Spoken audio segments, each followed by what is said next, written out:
बहिनक पावन एलै रक्षा बंधन गे। भाई बहिनक पावन एलै रक्षा बंधन गे। एलै रक्षा बंधन गे। बहिनी सुनहला गई देखही न कलाई। भाई के राखी बांध देना गे। बहिनी सुनहला गई देखही न कलाई। भाई के राखी बांध देना गे।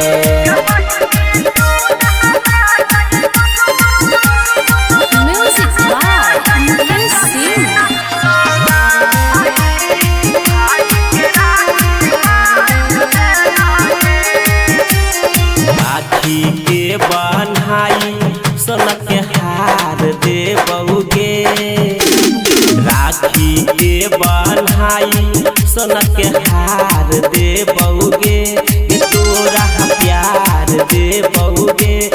बहिनी सुनहला गई देखही न कलाई। भाई के राखी बांध देना गे। बहिनी सुनहला गई देखही न कलाई।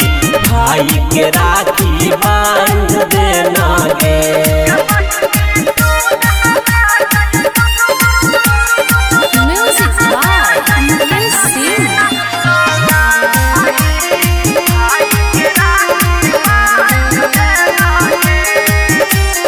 राखी के धागा में छैक भाई बहिनक प्यार। राखी के धागा में छैक भाई बहिनक प्यार।